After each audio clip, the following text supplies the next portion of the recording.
મેં પુસ્તકના વેપારી પાસેથી કિલોના ભાવે જૂના પુસ્તકો લીધા. એક રાત્રે જ્યારે હું એક પુસ્તક વાંચી રહ્યો હતો ત્યારે બે પાના એકબીજા સાથે ચોંટી ગયા. મેં તેમને બ્લેડથી અલગ કર્યા તો અંદરથી એક ઝાંખો ફોટોગ્રાફ પડી ગયો. ચિત્રએ મને આશ્ચર્યચકિત કરી દીધો, કારણ કે તે મારા પુત્રનો હતો જે 20 વર્ષ પહેલા મેળામાં ખોવાઈ ગયો હતો. જ્યારે હું ફોટોગ્રાફની પાછળ લખેલા સરનામે પહોંચ્યો ત્યારે હું ચોંકી ગયો.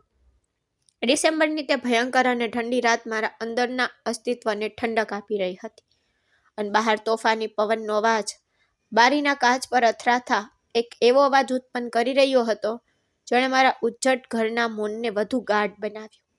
હું મારા રૂમના ખૂણામાં એક જૂની આરામદાયક ખુરશીમાં બેઠો હતો, અને મારી સામે ટેબલ પરના દીવાનો નિસ્તેજ અંધકારમય પ્રકાશ સડેલા પુસ્તકોના ઢગલા પર પડી રહ્યો હતો, જે મેં આજે સાંજે જ પાડોશના કચરાના વેપારી પાસેથી ખૂબ જ ઓછા ભાવે ખરીદ્યા હતા. આ નિર્જીવ કાગળોની સામગ્રી અને તેમાં લખેલા અજાણ્યાઓની વાર્તાઓ મારું એકમાત્ર આશ્વાસન હતું, જે મારી પત્નીના મૃત્યુ પછીથી હું જે એકલતાના ત્રાસમાં ફસાયો હતો તેમાંથી મને થોડી રાહત આપતો હતો. મારા જીવનનો દરેક દિવસ એક વર્ષ જેવો લાગતો હતો, અને દરેક રાત એવા ઘા કરતી હતી જે 20 વર્ષ પછી પણ રૂઝાય નહીં. મારો એકમાત્ર પુત્ર મુકુલ, મારા હૃદયનો ભાગ, મારી આંખનું આશ્વાસન, બરાબર 20 વર્ષ પહેલા તે મારો હાથ મેળાની ભીડમાં છોડીને ક્યાંક ગાયબ થઈ ગયો. તે ક્ષણિક ભૂલે મારી ખુશખુશાલ રમતિયાળ દુનિયાને નરકમાં ફેરવી દીધી. મેં તે 20 વર્ષમાં તેને બધે શોધ્યો, પોલીસ સ્ટેશનમાં શોધ્યો, અખબારોમાં જાહેરાતો આપી, પ્રતિજ્ઞાઓ લીધી, અને એવી દરેક જગ્યાએ ગયો જ્યાં આશાની સેજ પર ઝલક દેખાતી હતી. પરંતુ મારા પુત્રને પૃથ્વી કે આકાશ ગળી ગયો, હું તેને ક્યારેય શોધી શક્યો નહીં. અને તેની માં દુઃખથી ગ્રસ્ત મને એકલો છોડી ગઈ. આજે રાત્રે મારી ચિંતા ચરમસીમાએ હતી. ધ્રુજતા હાથે મેં પુસ્તકોના ઢગલામાંથી એક પુસ્તક ઉપાડ્યું જેનું કવર સંપૂર્ણપણે ફાટી ગયું હતું, અને તેના પાના સમયની ધૂળથી ઝાંખા પડી ગયા હતા. હું અનિચ્છાએ તેના પાના ફેરવી રહ્યો હતો ત્યારે અચાનક પાના 50 અને 51 પર મારી આંગળીઓ બંધ થઈ ગઈ. તે પાના એકબીજા સાથે ચોંટી ગયા હતા, જાણે કોઈએ જાણી જોઈને ગુંદર અથવા કોઈ વસ્તુનો ઉપયોગ કરીને તેમની વચ્ચે કંઈક છુપાવ્યું હોય. એક વિચિત્ર લાગણી અને એક અગમ્ય ભયે મને જકડી લીધો. મેં મારા ડ્રોઅરમાંથી એક પાતળી બ્લેડ કાઢી અને ખૂબ જ કાળજી રાખીને બે પાના વચ્ચેનો સાંધો કાપવાનું શરૂ કર્યું. રૂમ એટલો શાંત હતો કે કાગળ પર બ્લેડનો ખરખરાટ પણ વિસ્ફોટ જેવો સંભળાતો હતો. જે મેં છેલ્લી સીમ કાપી અને પાના અલગ કર્યા તેમ તેમની વચ્ચે રહેલો કાગળનો ટુકડો મારા ખોળામાં સરકી ગયો. મેં ઝડપથી તેને ઉપાડ્યો, તેને દીવાના પ્રકાશ સુધી પકડ્યો, અને મારા પગ નીચેથી જમીન સરકી ગઈ અને મારા ગળામાંથી એક દબાયેલી ચીસ નીકળી, જેમાં વર્ષોની પીડા અને આઘાત હતો. તે ફક્ત કાગળનો ટુકડો નહોતો, પરંતુ એક જૂનો કાળો અને સફેદ ફોટો હતો જેના ખૂણા વળાંકવાળા હતા. પરંતુ તેના પરનો ચહેરો મારા હૃદયમાં કોતરાઈ ગયો. તે મારા પુત્ર મુકુલનો ફોટોગ્રાફ હતો, જેને હું 20 વર્ષથી મૃત માનતો હતો, જેણે મારા હૃદયને કબ્રસ્તાનમાં ફેરવી દીધું હતું. ફોટોગ્રાફમાં તે લગભગ 6 વર્ષનો દેખાતો હતો, અને મેળામાં તે વિનાશક દિવસે તેણે પહેરેલા કપડાં પહેર્યા હતા એ તેજસ્વી શર્ટ અને વાદળી જીન્સે મારા દ્વારા તેને પહેરાવેલા આખા દ્રશ્યને જીવંત કરી દીધું. ફોટોગ્રાફમાં મુકુલના હોઠ પર હંમેશા રમાતી નિર્દોષ સ્મિત નહોતી. તેના બદલે તેની આંખોમાં ભય અને લાચારીનો સમુદ્ર હતો, જે પથ્થર દિલના વ્યક્તિને પણ ઓગળી જાય. તેની આંખો ચીસો પાડતી હોય તેવું લાગતું હતું. પપ્પા, મને બચાવો. મારા હાથ પર ભૂકંપ આવ્યો. મારું આખું શરીર ધ્રુજી ગયું. મેં ધ્રુજતા ફોટો ઉલટાવી દીધો. એ લાલ શાહીમાં લખેલું કે તે લોહી પણ હોઈ શકે છે એક હૃદય દ્રાવ્યક સંદેશ હતો, જેણે મારા સમગ્ર અસ્તિત્વમાં ધ્રુજારી ફેલાવી દીધી. તીક્ષ્ણ અક્ષરોમાં લખેલું, ભગવાનની ખાતર મને અહીંથી બહાર કાઢો. હું એક કેદી છું, અને પુસ્તકમાં છુપાયેલો આ ફોટો તેને બહાર મોકલવાનો મારો છેલ્લો ઉપાય છે. જો કોઈને તે મળે તો કૃપા કરીને તેને નીચેના સરનામે પહોંચાડો, પરંતુ પોલીસને ન લાવો, નહીં તો તેઓ મને મારી નાખશે, કારણ કે તેઓ સતત મને જોઈ રહ્યા છે. આ લખાણ નીચે શહેરથી દૂર એક ઉજ્જડ વિસ્તારનું સરનામું હતું. આ વાંચીને મારા હૃદય ઉથલ પાથલની સ્થિતિમાં આવી ગયું. એક બાજુ એ વાતનો આનંદથી ભરાઈ ગયો કે મારો દીકરો જીવિત છે, હજુ પણ શ્વાસ લઈ રહ્યો છે. બીજી બાજુ તે ક્રૂર લોકોના કબજા અને છેલ્લા 20 વર્ષથી તે જે પીડામાંથી પસાર થઈ રહ્યો હશે તેના ભયાનક ભયથી. એક પિતા માટે પોતાના નિર્દોષ બાળકને અહીં ઘરે બેઠા બેઠા કેદ અને કેદની સાકરોથી પીડાતો જોવો ખૂબ જ હૃદયદ્રાવક હતું. મારામાં સૂતેલો પિતા જાગી ગયો અને મેં તે જ ક્ષણે નક્કી કર્યું કે હું હમણાં જ જઈશ, ભલે તેનો અર્થ મારા જીવનનું બલિદાન આપવું પડે. મેં ઝડપથી મારો જૂનો કોટ પહેર્યો, ડ્રોઅરમાંથી મારી કાટવાળી બંદૂક કાઢી, તેને મારા ખિસ્સામાં મૂકી, જે કદાચ હવે ઉપયોગમાં લેવા યોગ્ય નહોતી, પરંતુ તેનાથી મને સુરક્ષાનો ખોટો અહેસાસ થયો. મેં ફોટો અને પુસ્તક મારી છાતી પર પકડીને ઘરની બહાર નીકળ્યો. બહાર તોફાન ભારે હતું. વરસાદ ભારે પડી રહ્યો હતો અને ઠંડો પવન મારા હાડકાને વીંધી રહ્યો હતો. પરંતુ વરસાદ મારા અંદર સરકતી આગને ઓલવી શક્યો નહીં. મેં મારી જૂની કાર કાઢી અને તે અજાણ્યા સ્થળ તરફ પ્રયાણ કર્યું. રસ્તો મુશ્કેલ અને ઉજ્જડ હતો. શહેરની લાઇટ્સ ઝાંખી પડી ગઈ અને હવે ચારે બાજુ ફક્ત ગાઢ જંગલ અને અંધકાર હતો. કારના વાઇપર ઝડપથી કામ કરી રહ્યા હતા, પણ મારી આંખોમાંથી વહેતા આંસુ બધું ઝાંખું કરી રહ્યા હતા. ગાડી ચલાવતી વખતે મેં વારંવાર મુકુલના ચિત્રને સ્પર્શ કરતો, વિચારતો કે શું તે કોઈ સ્વપ્ન છે. ભય અને આશાના મિશ્રણે મારા મગજને ખોરવી નાખ્યું. લગભગ 1.5 કલાક પછી હું તે ખાસ સરનામે પહોંચ્યો. ત્યાં ગાઢ જૂના વૃક્ષોની ઝાડેમાં વસેલું એક મોટી જર્જરિત હવેલી હતી. તેની ઊંચી દિવાલો શેવાળથી ઢંકાયેલી હતી અને તેનો દરવાજો કાટવાળો હતો. તે જગ્યા એટલી ઉજ્જડ અને ભયાનક હતી કે લોકો દિવસ દરમિયાન પણ તેની નજીક જતા ડરતા હશે. મેં હવેલીથી દૂર ઝાડીઓમાં કાર છુપાવી દીધી અને દરવાજા તરફ પગ મૂક્યો. વરસાદ બંધ થઈ ગયો હતો, પરંતુ ઝાડમાંથી ટપકતા પાણીના ટીપા હજુ પણ અવાજ કરતા હતા. મેં મારી જાતને સંયમિત કરી. એક લાચાર વૃદ્ધ માણસ હોવાનો ઢોંગ કર્યો અને દરવાજો ખટખટાવ્યો. લાંબા સમય પછી નાનો દરવાજો ખુલ્યો અને એક ખૂબ જ કદરૂપા માણસે બહાર ડોકિયું કર્યું. તેનો ચહેરો શીતળતાના નિશાનથી ઢંકાયેલો હતો અને એક આંખ પર કાળી પટ્ટી બાંધેલી હતી. તેણે ગર્જનાભરી અવાજમાં પૂછ્યું, તું કોણ છે અને તું આટલી મોડી રાત્રે અહીં મૃત્યુને બોલાવા કેમ આવ્યો છે? મેં ખોટું બોલ્યું. મારો અવાજ ધ્રુજતો હતો. હું આ હવેલીનો જૂનો નોકર છું અને વર્ષો પહેલાં અહીં કામ કરતો હતો. હવે જ્યારે હું મારા છેલ્લા શ્વાસ ગણી રહ્યો છું, ત્યારે હું મારા જૂના માલિકને મળવા અને માફી માંગવા આવ્યો છું. ચોકીદારે શંકાસ્પદ નજરે મને ઉપરથી નીચે જોયું અને નફરતથી થૂંકતા કહ્યું, મારા માલિકના મૃત્યુને સદીઓ થઈ ગઈ છે. ફક્ત મોટી માલકીન અહીં રહે છે અને તેની પરવાનગી વિના હવા પણ અહીં પ્રવેશી શકતી નથી. તમે અહીં રાહ જુઓ, હું અંદર પૂછીશ અને પાછો આવીશ. પણ જો તું ખસેડવાનો પ્રયાસ પણ કરશે તો હું કૂતરાને છોડી દઈશ. આ સાથે તેણે દરવાજો બંધ કરી દીધો. મેં તેના ભારે બૂટનો અવાજ દૂર સુધી સરકતો સાંભળ્યો. મારું હૃદય મારી છાતીમાંથી કૂદી પડવા માટે ઉત્સુક હતું. મને સમજાયું કે જો હું અહીં ઊભો રહીશ તો મને કાં તો પકડવામાં આવશે અથવા ભગાડી દેવામાં આવશે અને હું ક્યારેય મારા પુત્ર સુધી પહોંચી શકીશ નહીં. મેં ઝડપથી આસપાસ જોયું અને દિવાલ પર ચાલતો હવેલીની પાછળના અંધારામાં ગાયબ થઈ ગયો. ત્યાં ઘાસ ઘણી ઊંચી હતી અને કાંટાળી ઝાડીઓ મારા કપડાં ફાડી રહી હતી, પણ મને કોઈ પરવા નહોતી. હવેલીની પાછળ મેં એક નાનો લાકડાનો દરવાજો જોયો, જે કદાચ રસોડા અથવા સ્ટોરરૂમ તરફ દોરી જતો હતો. સદનસીબે તે અડધો ખુલ્લો હતો. મેં શક્તિથી બૂમ પાડી, તેને હળવેથી ધક્કો માર્યો અને અંદર પ્રવેશ કર્યો. અંદર હવા ઘોર અંધારી અને ગુંગળાવી નાખનારી હતી અને એક વિચિત્ર સડાક ફેલાઈ હતી. દિવાલો પર હાથ રાખી હું આગળ ગયો. સામેના રૂમમાંથી એક આછો પ્રકાશ આવતો જોયો. મારું હૃદય ધબકતું હતું, જાણે કોઈ હથોડીથી મારી રહ્યું હોય. હું તે પ્રકાશ તરફ ગયો. ત્યાં તૂટેલા કાચવાળી બારી હતી, જે કાર્ડબોર્ડના કટથી ઢંકાયેલી હતી. ધ્રુજતા હાથે મેં કાર્ડબોર્ડને થોડું દૂર કર્યું અને છિદ્રમાંથી જોયું. મારી સામે જે દ્રશ્ય દેખાયું તેનાથી મારું લોહી થીજી ગયું અને મારા ગળામાં એક ચીસ ગુંગળી ગઈ. મને લાગ્યું કે મારું હૃદય બંધ થઈ જશે, કારણ કે મેં મારા જીવનમાં ક્યારેય આટલું ભયાનક અને હૃદયદ્રાવક દ્રશ્ય જોયું નહોતું. મારી સામે એક યુવાન વ્હીલચેર સાથે બાંધેલો હતો. તેનું માથું એક બાજુ લટકતું હતું. તેનું શરીર અસંખ્ય ઘાથી ઢંકાયેલું હતું, પણ તેણે માથું ઊંચું કર્યું કે તરત જ મેં જોયું કે એ જ ચહેરો હતો, એ જ આંખો, તે મારો મુકુલ હતો. પણ તેની સાથે જે થઈ રહ્યું હતું તે કોઈ પણ માનવીય કલ્પનાની બહાર હતું.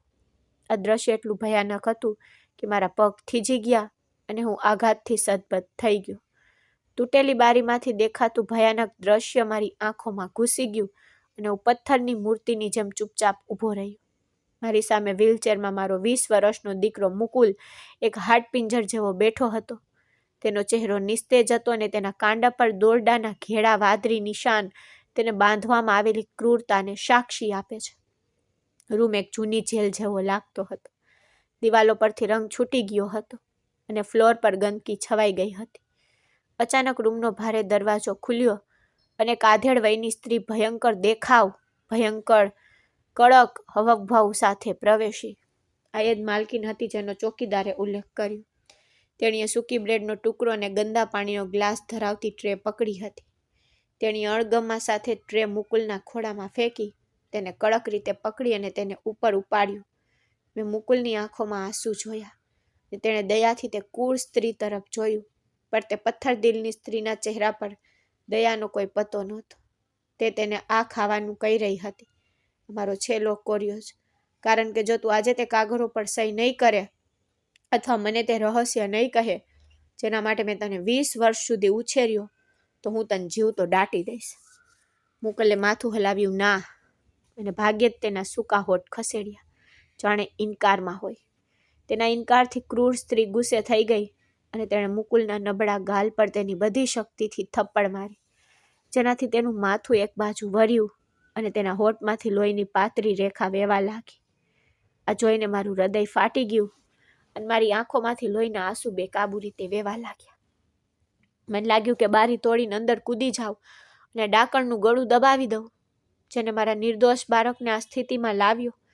પરંતુ બીજી ક્ષણે બુદ્ધિએ લાગણી પર કાબુ મેળવ્યો. મને ખબર હતી કે હું એક વૃદ્ધ લાચાર માણસ હતો અને બહાર તે સશસ્ત્ર ખતરનાક રક્ષક હતો.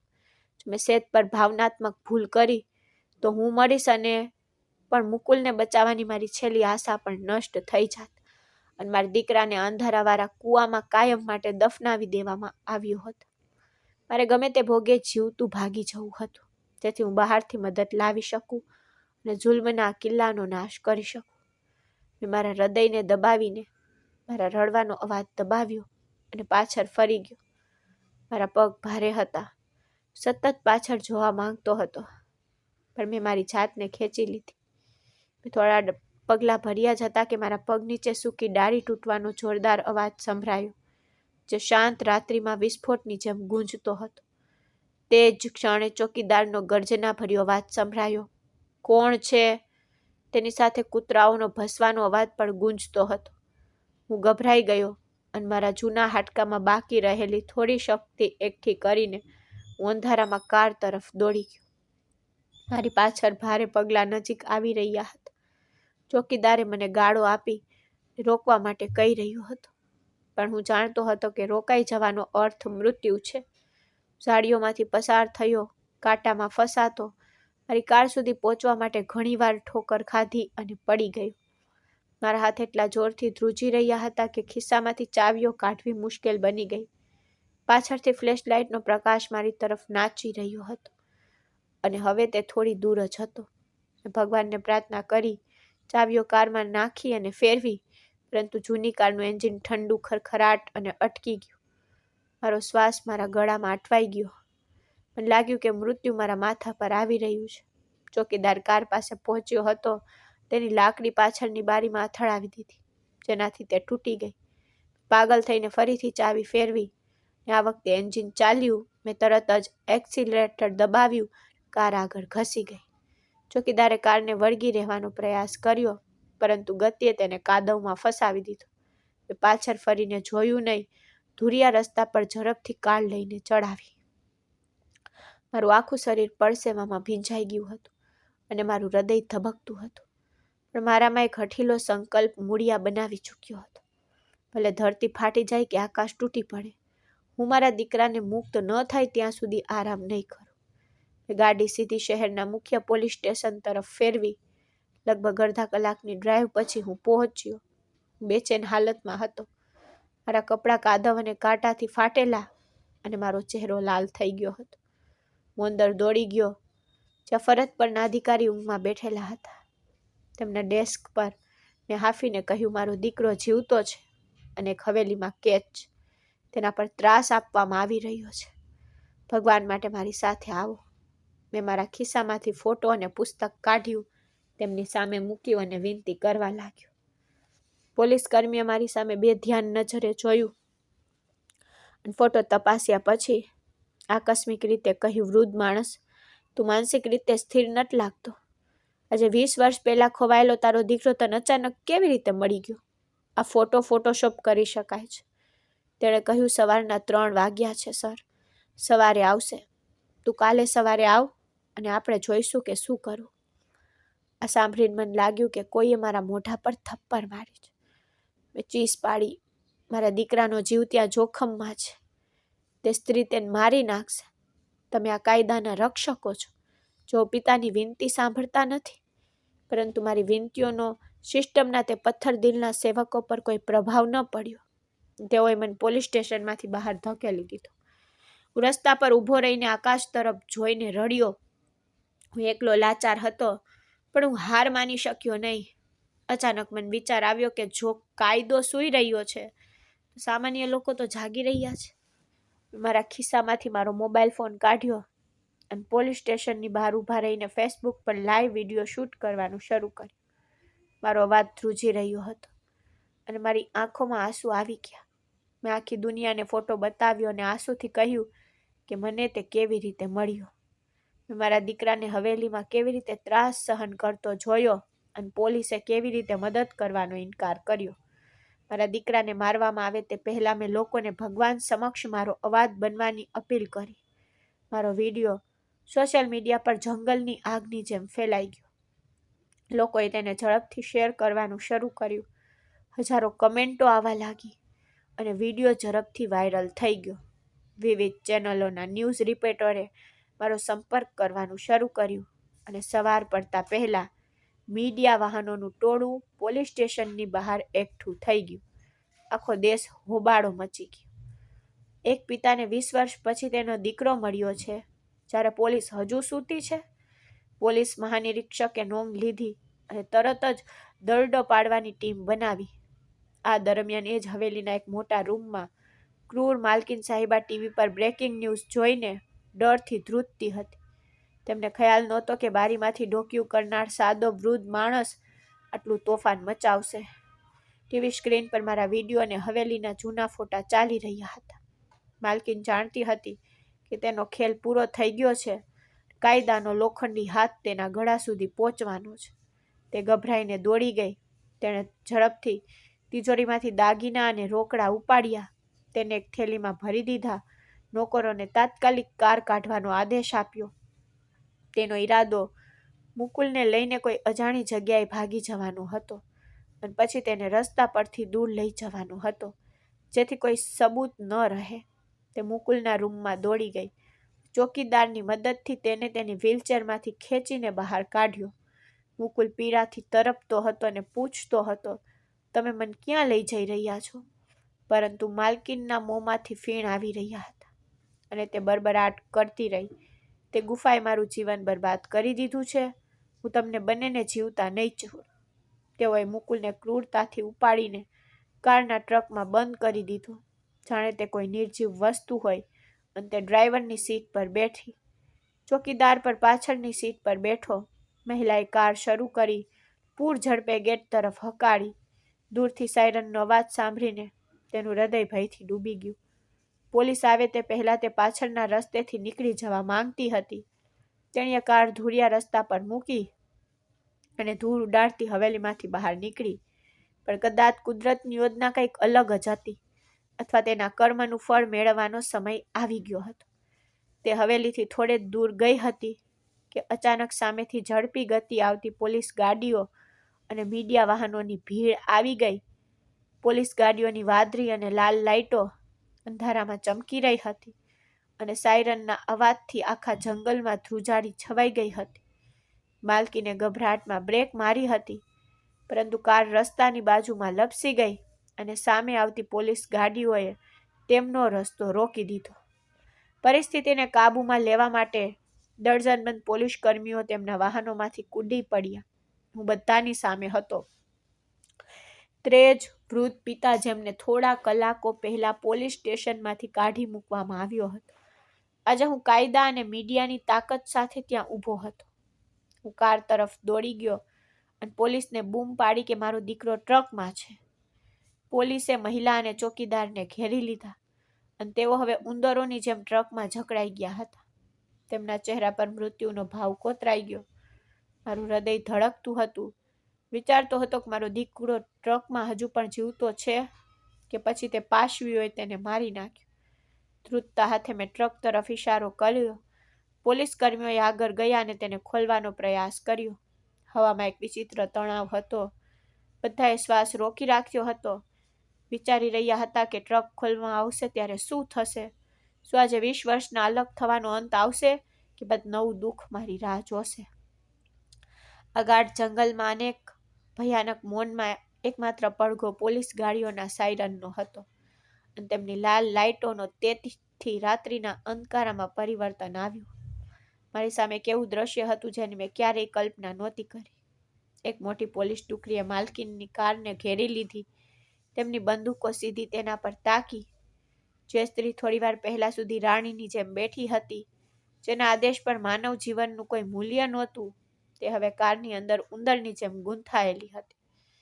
મૃત્યુનો ભય સ્પષ્ટપણે તેના ચહેરા પર કોતરાયેલો હતો. તેને ખાતરી હતી કે તેના જુલ્મનો સમય સમાપ્ત થઈ ગયો છે અને કર્મના પૈડા ફળવા લાગ્યા છે. મારા સોશિયલ મીડિયા લાઈવ સ્ટ્રીમ પછી તોફાનની જેમ પહોંચેલી મીડિયા ટીમો ત્યાં હતી.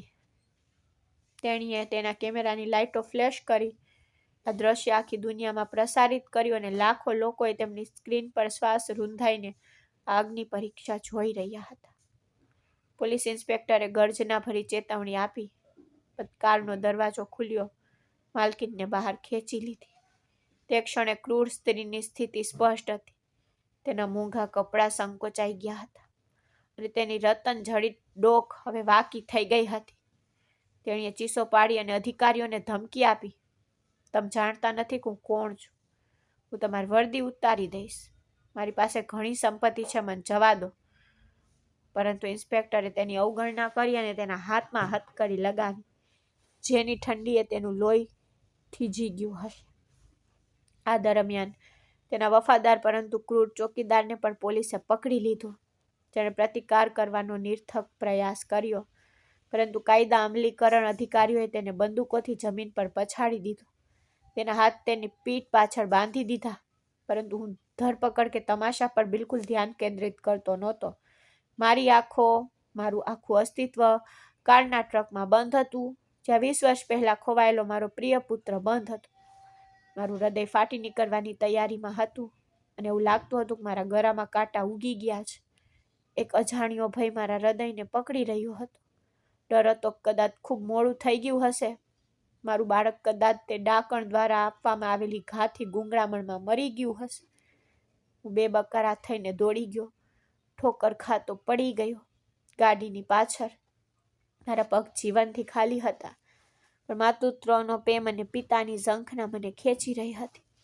એક પોલીસ કોન્સ્ટેબલે ટ્રકનું તાળું ખોલવાનો પ્રયાસ કરી રહ્યો હતો, પણ કદાચ ડર અને ઉતાવળને કારણે તેને ચાવી લાગી નહીં. તે થોડીક સેકન્ડો મને સદીઓ જેવી લાગી. મેં અધીરાઈથી તેને બાજુ પર ધકેલી દીધો અને ધ્રુજતા હાથે તાળું ખોલવાનો પ્રયાસ કર્યો. મારા હાથ એટલા ધ્રુજી રહ્યા હતા કે મને કંઈ દેખાતું નહોતું. બસ ઇન્સ્પેક્ટરે મને મદદ કરવા આગળ આવ્યા અને હળવી ક્લિક સાથે ટ્રકનું તાળું ખુલી ગયું. ત્યાં હાજર બધાને આશ્ચર્ય થયું. કેમેરા ક્લિક કરવાનું બંધ કરી દીધું અને એક ક્ષણ માટે જંગલનો પવન શાંત થઈ ગયો. ઇન્સ્પેક્ટરે ધીમેથી ટ્રકનું ઢાંકણ ઊંચક્યું અને અંદરનું દ્રશ્ય મારી નજર સમક્ષ ખુલતા જ મેં એક હૃદયદ્રાવ્યક ચીસ પાડી, જે સ્વર્ગના હૃદયને ફાડી નાખી. હું જમીન પર ઘૂંટણીએ પડી ગયો. અંદર મારો દીકરો મુકુલ, મારો ચંદ્ર જેવો બાળક, પ્રાણીની જેમ દોરડામાં બંધાયેલો, મોઢું નીચે પડેલું, તેનું શરીર સંકોચાઈ ગયું હતું. નાનું લાગતું હતું, જાણે તે ડરથી સંકોચાઈ ગયું હોય.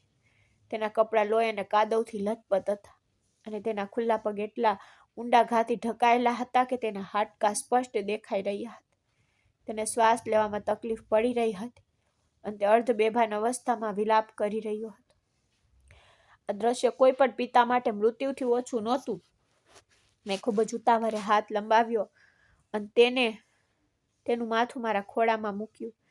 તેનું શરીર બરફ જેવું ઠંડુ હતું અને તેના કપાળ પર પરસેવાના મણકા હતા. રડતા ચીસો પાડતા મેં તેને બૂમ પાડી, મુકુલ, મારા દીકરા, આંખો ખોલ. જો તારા કમનસીબ પિતા આવ્યા છે. હું તને લેવા આવ્યો છું. મારા દીકરાએ મારો અવાજ સાંભળ્યો. કદાચ તે તેની આત્મા સુધી પહોંચ્યો હતો, કારણ કે તેના શરીરમાં થોડી હિલચાલ થઈ. ખૂબ જ મુશ્કેલીથી તેણે તેની સૂજી ગયેલી આંખો ઊંચી કરી. તેની આંખોમાં હજુ પણ એ જ ભય હતો જે મેં ફોટોગ્રાફમાં જોયો હતો, પરંતુ જેમ તેની ઝાંખી નજર મારા પર સ્થિર થઈ ગઈ, ઓળખાણના ઝબકારાથી મારું હૃદય તૂટી ગયું. તેણે પોતાના સૂકા તિરાડવાળા હોઠ ખસેડ્યા અને નબળા તૂટેલા અવાજમાં કહ્યું, પપ્પા. આ તે શબ્દો હતા જે મારા કાન 20 વર્ષથી સાંભળવા માટે તડપતા હતા. આ તે જ હાકલ હતી જે હું બધે શોધતો. મેં તેને પાગલપણાથી ગળે લગાવ્યો. એટલે કડકાઈથી મને લાગ્યું કે હું તેને મારી અંદર દફનાવી શકું છું, જેથી દુનિયાનું કોઈ દુઃખ તેને ફરીથી સ્પર્શી ન શકે. તેના ઘાયલ શરીરમાં લોહી, પરસેવો, કેદની ગંધ આવતી હતી, પરંતુ તે ક્ષણે તે મારા માટે કસ્તુરી કરતાં પણ વધુ કિંમતી સુગંધ હતી. મેં તેના ચહેરાને ચુંબન કર્યું, તેના વારમાં આંગળીઓ ફેરવી. મારા આંસુ તેના ઘા ધોઈ નાખતા હતા. મુકુલ તેના બંધાયેલા હાથથી મારો શર્ટ તેની મુઠ્ઠીમાં પકડીને રડી રહી અને મારો દીકરો રડતો મને કહી રહ્યો હતો, પપ્પા, મને લાગતું હતું કે તમે ક્યારેય પાછા નહીં આવો. મને લાગતું હતું કે હું અહીં મરી જઈશ. અને તે સ્ત્રી મને ખૂબ મારતી હતી. પપ્પા, હું તમને ખૂબ યાદ કરતો હતો. દરેક શબ્દ સાથે મારું હૃદય તૂટી રહ્યું હતું. હું તેને દિલાસો આપી રહ્યો હતો કે હું હવે અહીં છું દીકરા. હવે કોઈ તને કંઈ કહેશે નહીં. હું તને ક્યારેય છોડીશ નહીં. હાજર રહેલા કઠોર હૃદયના પોલીસ કર્મીઓની આંખોમાં આંસુ આવી ગયા અને હંમેશા સ્વેન્દના શોધતા મીડિયા પણ આ ભાવનાત્મક દ્રશ્ય જોઈને શાંત થઈ ગઈ. ઇન્સ્પેક્ટર આગળ વધ્યા અને ઝડપથી મુકુલના હાથ પગમાંથી દોરડા કાપી નાખ્યા.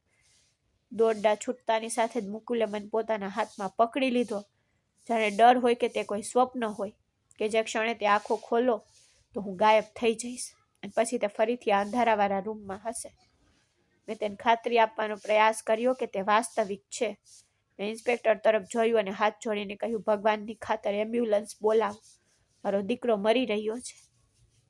ઇન્સ્પેક્ટર મને કહ્યું કે એમ્બ્યુલન્સ આવવાની જ છે. આ દરમિયાન મેં પોલીસને માલકીનને હથકડી પહેરાવતા અને કારમાં બેસાડતા જોયા. જ્યારે માલકીનની નજર મુકુલ અને મારા પર પડી, ત્યારે તેની આંખોમાં એક વિચિત્ર ઝંખના અને હાર હતી.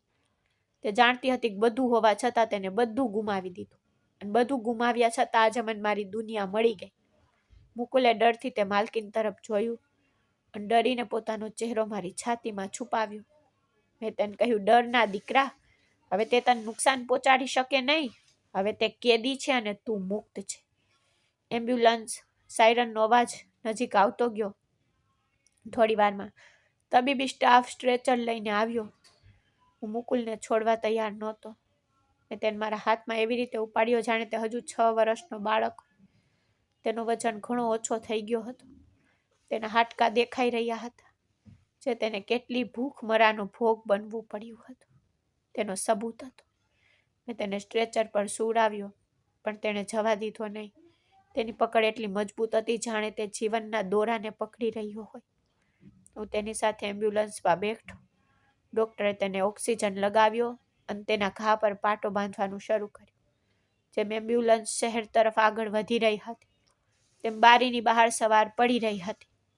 પૂર્વ દિશાના અંધકારમાંથી સૂર્યના પ્રથમ કિરણો છલકાઈ રહ્યા હતા, જે દર્શાવે છે કે આ સૂર્ય ફક્ત એક નવા દિવસની શરૂઆત નથી, પરંતુ મુકુલ અને મારા માટે એક નવા જીવનની સવાર હતી.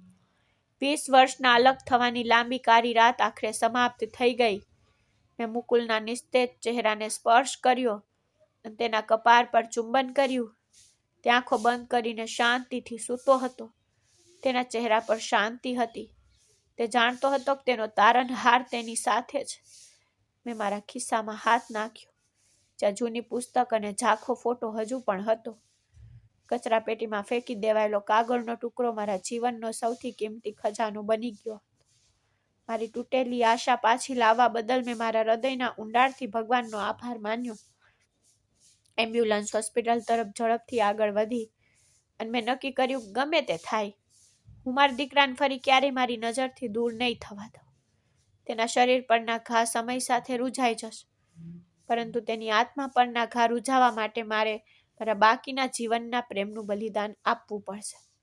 હું તેના માટે તૈયાર હતો, કારણ કે મને મારો ખોવાયેલો મુકુલ પાછો મળી ગયો અને મારા જીવનમાંથી અંધકાર દૂર થઈ ગયો. સોશિયલ મીડિયા પર લોકો હજુ પણ પ્રાર્થના કરી રહ્યા હતા અને ક્રૂરના અંતની ઉજવણી કરી રહ્યા હતા, પરંતુ મારા માટે સૌથી મોટી ખુશી એ હતી કે મારા દીકરાના હોઠ પર તેની બેભાન અવસ્થામાં પણ તે હળવું સ્મિત દેખાતું હતું, જાણે તેને ખાતરી આપવામાં આવી હોય કે તે સુરક્ષિત છે.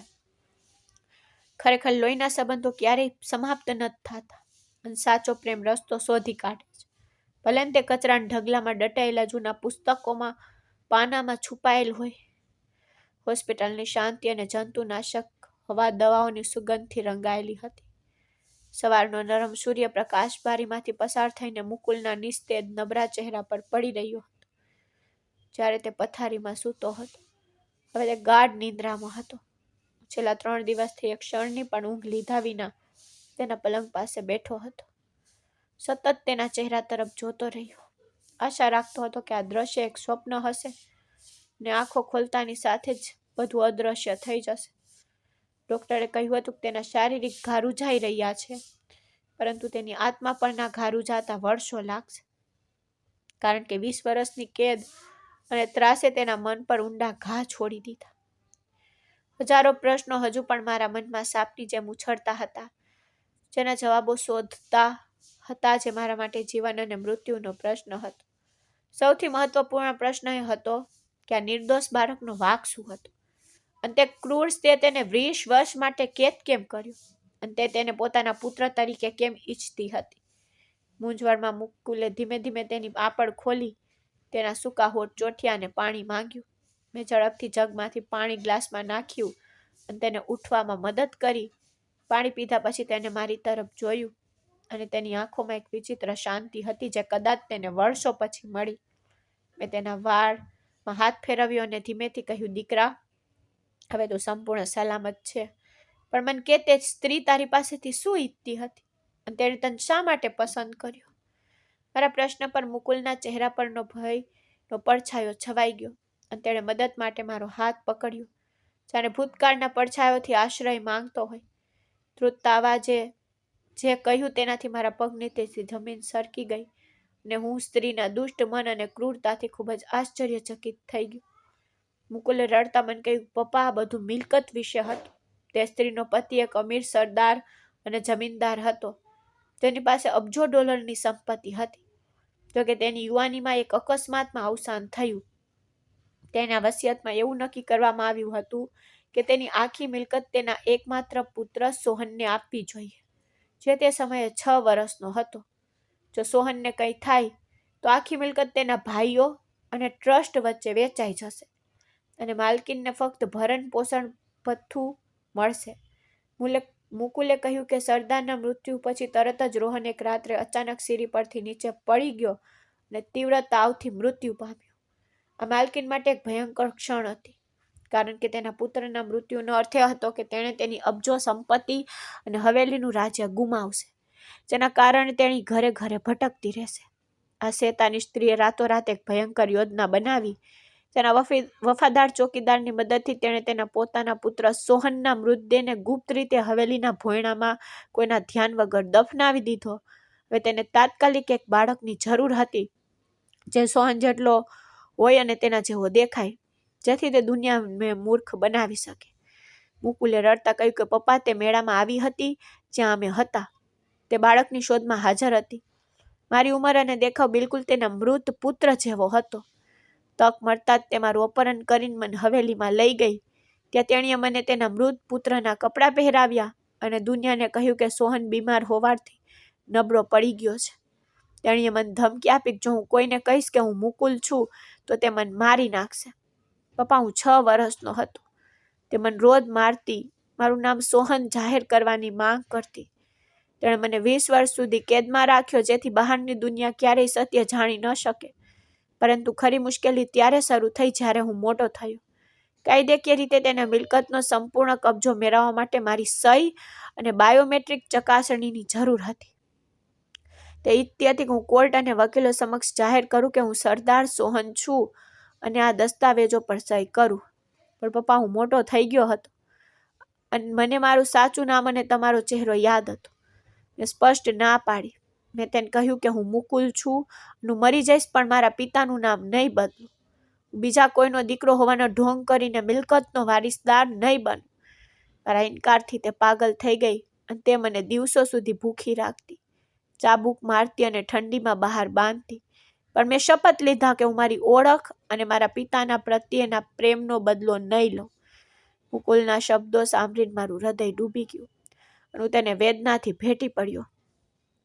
મારો દીકરો એટલો બહાદુર હતો કે તેણે અબજો રૂપિયાનો ઇનકાર કર્યો. 20 વર્ષ સુધી નરકમાં રહ્યો, કારણ કે તે મારો દીકરો જ રહેવા માંગતો હતો. તેની નસોમાં મારું લોહી હતું, જેના કારણે તે હાર માનતો નહોતો.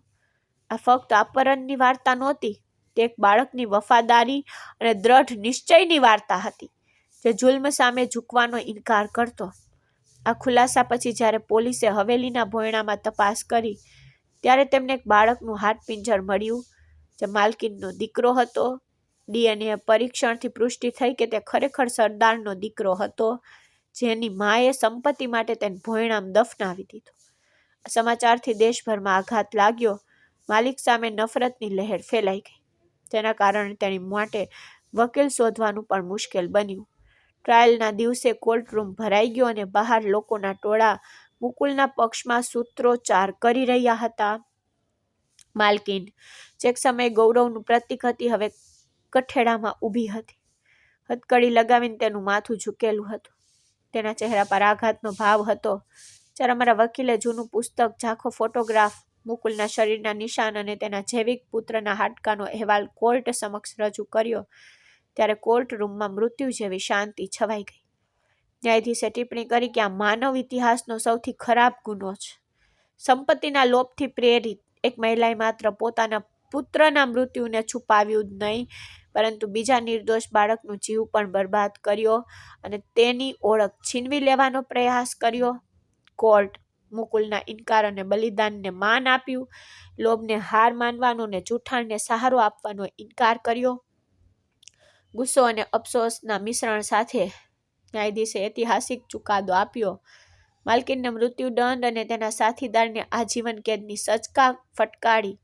તેમણે એવો પણ આદેશ આપ્યો કે માલકીનની બધી અંગત સંપત્તિ જપ્ત કરવામાં આવે અને મુકુલને વળતર તરીકે આપવામાં આવે, જેથી તે નવું જીવન શરૂ કરી શકે. આ ચુકાદો સાંભળીને કોર્ટરૂમ તાળીઓ અને બૂમોથી ગુંજી ઉઠ્યો. ન્યાયનો વિજય થયો. જેમ પોલીસ માલકીનને ખેંચી લઈ જતા હતા, તેણીએ ફરીને મુકુલ તરફ જોયું. તેની આંખોમાં કોઈ ગર્વ નહોતો, પરંતુ હારની રાખ હતી. મુકુલે તેને અવગણી, કારણ કે તેના હૃદયમાં ભયનું સ્થાન શાંતિએ લીધું હતું. અમે પિતા અને પુત્ર એકબીજાના હાથ પકડી, જેમ અમે કોર્ટ હાઉસના પગથિયા નીચે ઉતરતા હતા, તેમ હજારો લોકોએ અમારા પર ફૂલોનો વરસાદ કર્યો. મીડિયાના કેમેરા અમારા પર હતા, પરંતુ અમને દુનિયાવી ખ્યાતિ કે સંપત્તિમાં રસ નહોતો. અમને જે ખજાનો મળ્યો તે એકબીજાનો સાથ હતો, જે અમે 20 વર્ષ પહેલા ગુમાવ્યો. પાછા ફરવાની સફર ખૂબ જ ભાવનાત્મક હતી.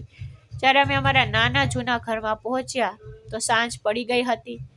હું મુકુલનો હાથ પકડીને તેને અંદર લઈ ગયો.